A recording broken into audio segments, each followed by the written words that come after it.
The ultimate human warship, too powerful to be legal. HFY Sci-Fi Story. The Galactic Council had a rule.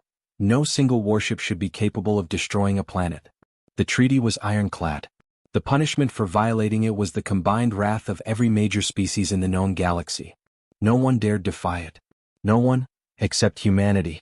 The ISS Behemoth hung in the void, hidden in the shadow of a dying star. It wasn't just a warship, it was a monstrosity.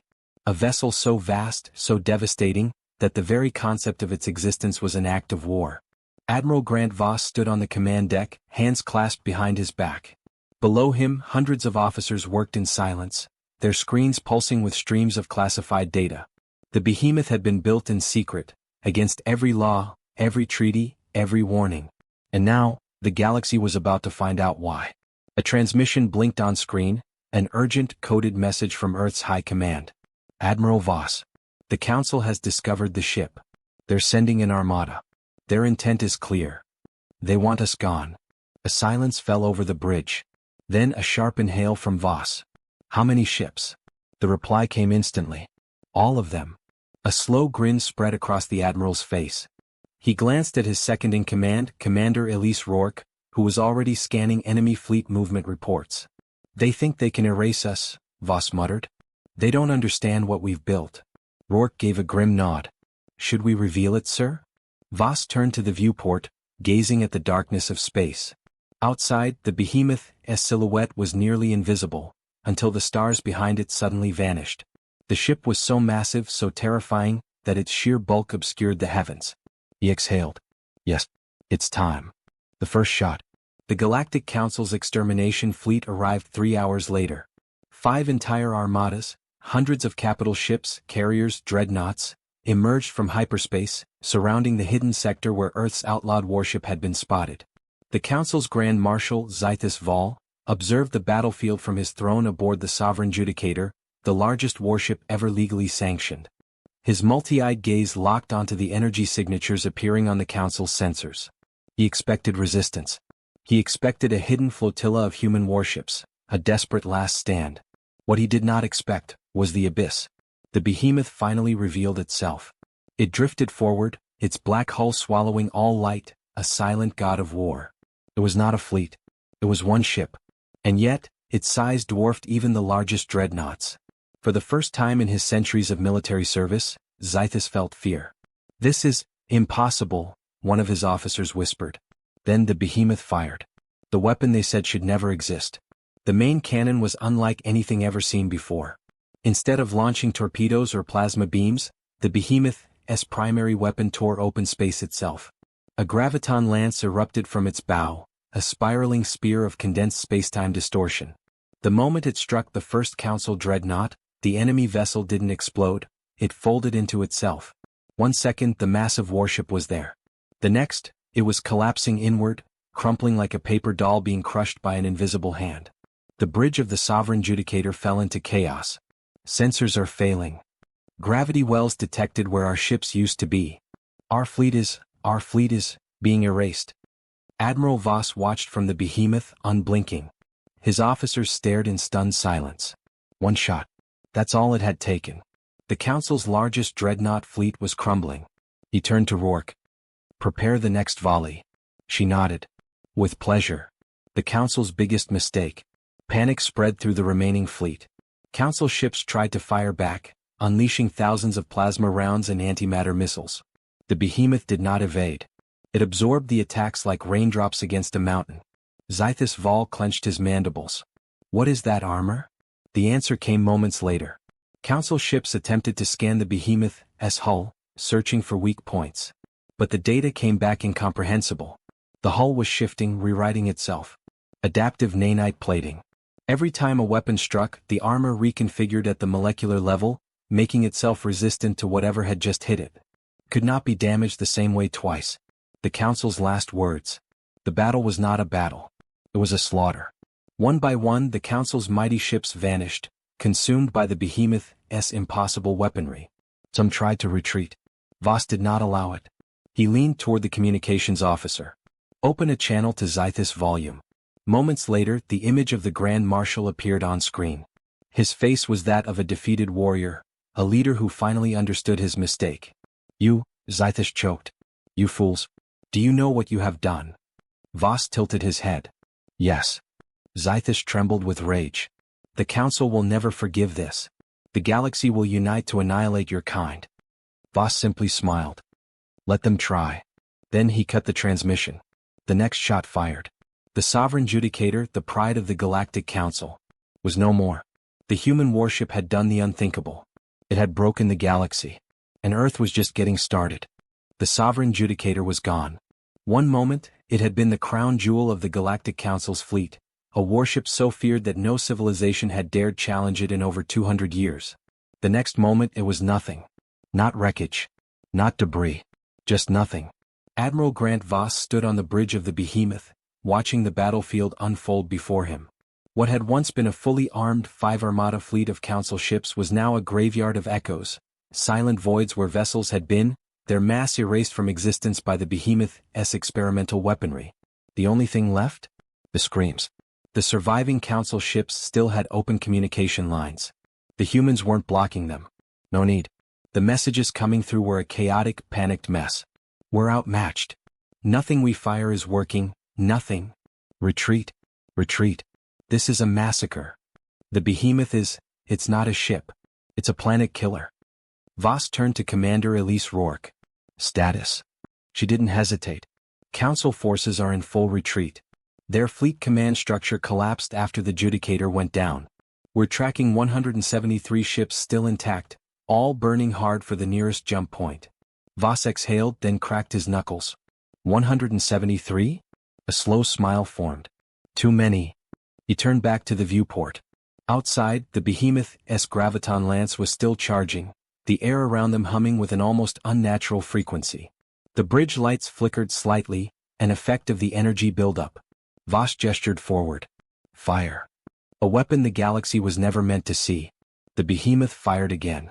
The graviton lance ignited space itself, a twisting helix of pure devastation lancing across the void. A cluster of 12 retreating Council ships were caught in the blast. They did not explode. They did not burn. Instead, just like the sovereign judicator before them, they folded inward, compressed into infinitesimal specks before vanishing entirely. No wreckage. No debris. No survivors. The rest of the retreating fleet scattered in pure terror. Voss sighed. That's better. Keep firing until we're down to the last 50.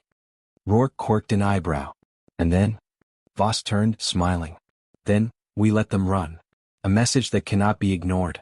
The surviving Council warships didn't stop running until they were 5 sectors away. By the time they reached the safety of neutral space, their reports had already reached the Galactic High Command. The official transcript from Grand Marshal Zythus Vol, delivered moments before his death, played on every government terminal, every military briefing, every high-ranking station in Council-controlled space. This is Grand Marshal Zythus Vol, Supreme Commander of the Council's extermination fleet.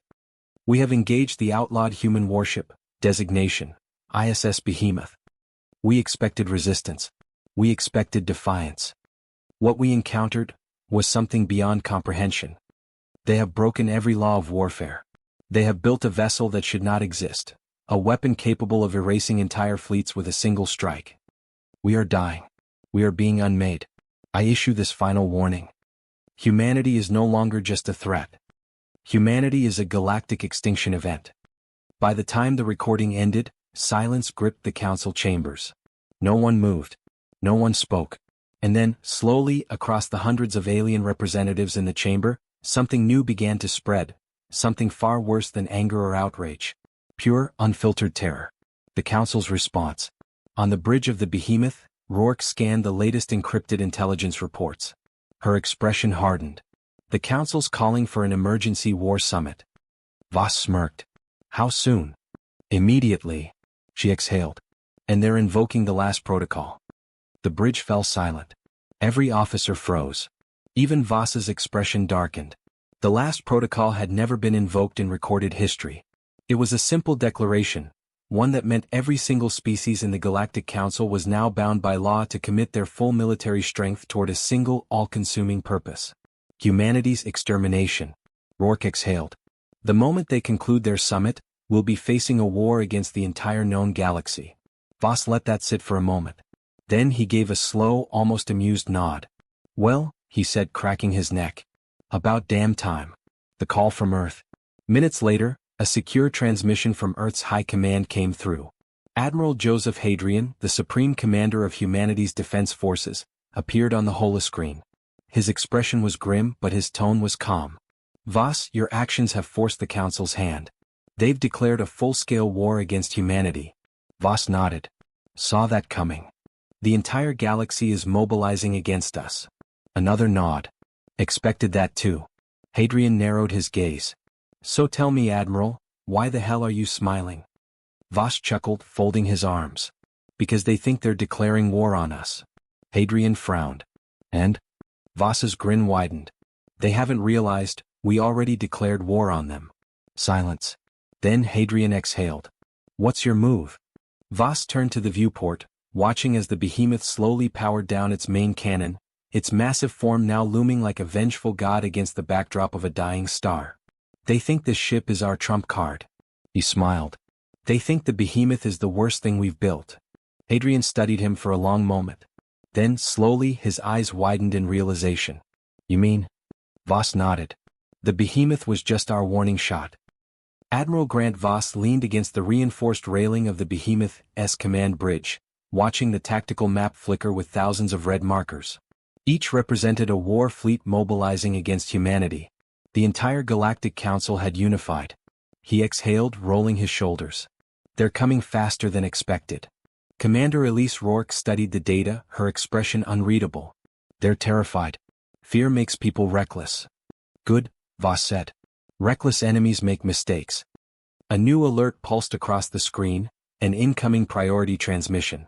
It bore the encryption codes of Supreme Commander Hadrian. Voss answered. Hadrian's face appeared, expression unreadable. The war has started. Voss smirked. Figured. Hadrian exhaled. You don't understand. The Council is mobilizing forces we've never seen before. Experimental weapons. Planets converted into battle stations. They're all in. A silence hung in the air. Then Voss smiled. Perfect. Hadrian studied him for a long moment. Then it's time, he said. Deploy Project Ragnarok. The bridge went silent. Even Rourke stiffened. Voss's smirk vanished. Understood. The screen cut out. And just like that, humanity stopped pretending it was on defense. The war begins. The first battle of the war wasn't fought in deep space. It was fought in the heart of the Galactic Council itself. Council Prime, the seat of interstellar government, was considered the single most fortified world in existence. The entire planet was encased in layered energy shields, reinforced by dozens of orbital battle stations. It had never fallen, never even been attacked in recorded history. Until today. Because when the Council declared war, they expected a traditional human response. They expected Earth to fortify its defenses, dig in, and prepare for a slow, brutal war of attrition. They expected fear. What they got was Project Ragnarok. It started with a single, impossible event. The orbital stations, massive constructs designed to house millions of soldiers, simply shut down. All at once. No alarms. No explosions. No warnings. Just darkness. Panic erupted across the defensive grid. Power failure in all primary systems. Backup generators aren't responding. This isn't a malfunction. We've been. Then the planetary shields collapsed. A human ship, no larger than a standard corvette, appeared above the capital city. Not a battleship. Not a dreadnought. Just a single vessel. And then it spoke. A message was broadcast across every communication channel, across every planetary speaker, in every language of the Galactic Council. You declared war on us. You thought we would fight the way you expected. You were wrong. Then the sky cracked open. The behemoth, one of humanity's warships, descended from high orbit. And it wasn't alone. Because the secret of Project Ragnarok wasn't just one ship. It was 12. The 12 behemoths. The Council had spent centuries enforcing the armistice laws, ensuring that no species could develop weapons beyond a specific threshold. Any civilization that tried was struck down before they could become a threat. But humanity? Humanity had cheated. For decades, Earth had hidden its true military strength. The behemoth wasn't their last-ditch superweapon. It was just the first one the galaxy had seen. Now the rest of them were here. 12 colossal warships, each twice the size of the largest council dreadnoughts, emerged from hidden folds in space. This is your one chance. Surrender now or cease to exist. The council military didn't surrender. They fought. And that was their mistake. The slaughter. The council fleet, over 70,000 warships, opened fire on the 12 behemoths. It didn't matter. Humanity had long abandoned conventional warfare. While the council spent centuries perfecting shields, armor, and traditional energy weapons, humanity had moved into conceptual warfare. Weapons that didn't damage ships but erased them from probability. Shields designed to phase out of existence the moment they were fired upon, rendering them untouchable. AI-driven combat algorithms that could predict entire battles before the first shot was fired. This wasn't a battle. It was the execution of an obsolete military force. Within the first 5 minutes, the council lost 20,000 ships. Within 30 minutes, that number doubled. Within an hour, the war was functionally over. The behemoths moved like gods of death, ripping through fleets, shattering planets, and leaving nothing but silence. The Galactic Council, an empire that had lasted for 10,000 years, collapsed in a single day. The survivors. The few council officials that survived the onslaught were taken aboard the lead behemoth, where Admiral Voss awaited them. Among them was High Chancellor Varesh, the most powerful politician in the known universe. He had once been arrogant. Now he was broken. You violated the armistice laws, he whispered. Voss leaned forward. No, Chancellor. We broke the chains you put on us. Varesh swallowed. Then, what happens now? Voss smiled. You declared war on humanity. He gestured to the devastation unfolding outside. Now you get to see what that actually means. Varesh trembled. You can't exterminate us. Voss exhaled. We could. Silence. But we won't. Varesh looked up stunned. Voss stood.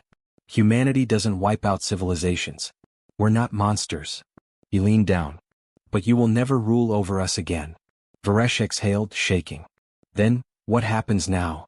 Voss smiled. Now. He gestured to the ruins of the Council's greatest fleet. Now the galaxy has new rulers. The bridge of the behemoth was silent. Admiral Grant Voss watched the last remnants of the Galactic Council crumble on the tactical display. The battle was over. Humanity had won. But wars didn't end with battles. They ended with decisions. And now, the most important decision in galactic history rested in his hands. Voss turned to High Chancellor Varesh, the former ruler of an empire that had lasted 10,000 years. The alien leader still knelt on the deck, shaking, his once pristine robes stained with soot and sweat. You have one chance, Voss said, voice calm. Make your case. Why should humanity let your kind live? Varesh flinched. His mandibles trembled. You already said you wouldn't exterminate us. I said we could, Voss corrected. But that depends on you. Varesh swallowed. The few surviving council officials stood behind him, a handful of generals and admirals who had once commanded fleets that outnumbered humanity's 1,000 to 1. Now, they had nothing. And they knew it. The terms of surrender. Varesh's mandibles clicked. He struggled to form words, to push past the weight of his own defeat. What do you want? He finally whispered. Voss leaned forward. First, an unconditional surrender. Effective immediately. Varesh nodded frantically. Of course. It's already done. Voss raised a brow. Second, the Galactic Council is officially disbanded. All power structures, all laws, all military forces, dissolved. Varesh hesitated. He glanced at his fellow survivors. A former admiral, one of his last remaining generals, exhaled. It's already gone, she said quietly. There's nothing left to disband. Voss nodded. Good. Third, every surviving council species is placed under a probationary governance period. Varesh's head snapped up. Probation? You ruled the galaxy for 10,000 years, Voss said. And you enforced your laws on everyone. You controlled technology. You crushed species before they could grow. You decided who was allowed to be powerful. Varesh was silent. Now. Voss's eyes glinted. Now humanity decides. The new order. The negotiations lasted hours. Or rather, what the council thought were negotiations. In reality, they were terms of conquest. By the time it was over, the entire balance of the galaxy had shifted. Small Blue Diamond, every surviving species was placed under humanity's oversight. Small Blue Diamond, no independent fleets were allowed. The council's former warships were seized or dismantled. Small blue diamond technology was unchained. Every law that had suppressed research and development was erased. Small blue diamond, the armistice laws were gone. Forever. And most importantly, small blue diamond, humanity declared itself the new ruling power of the galaxy. It wasn't a democracy. It wasn't a republic. It was a declaration of absolute authority. For 10,000 years, the Council had claimed to maintain peace. For 10,000 years, they had controlled everything. Now, humanity controlled them. Earth's final message. The war was over. But there was one last message to send. Across the galaxy, in every surviving capital, every remaining Council world, humanity broadcast a final transmission. A single image. The ruins of Council Prime, once the heart of the galaxy, now a shattered, broken husk. And a single voice. This war was never about power. It was about freedom. For millennia, you dictated who could rise and who would fall. You made the rules and you made sure they only benefited you. We broke those rules. And we will never allow them to return. This is your new reality. Humanity rules now. The galaxy held its breath. The transmission ended. And in that silence, the old order died. A galaxy forever changed. Weeks passed. Then months. And the universe began to change. For the first time in history, species that had been suppressed by the Council began to rise. Technology that had been forbidden was now unleashed. Worlds that had been forced into stagnation now thrived under human oversight. Some species resented their new rulers. Some tried to resist. But they quickly learned that the old laws no longer protected them. Humanity's behemoths still roamed the stars. And their rule was absolute. The final question. High Chancellor Varesh, the last ruler of the old era, stood alone in a dimly lit chamber aboard the behemoth. A human stepped inside. Admiral Voss. Varesh turned to face him. You destroyed everything we built, he said quietly. Voss studied him. You destroyed yourselves. Varesh let out a hollow laugh. Perhaps. Silence. Then slowly Varesh exhaled. What happens now? Voss smiled. Now. He gestured to the stars outside. Now we build something better. The door slid shut. And with that, the era of the Galactic Council ended. And the era of humanity began. The end.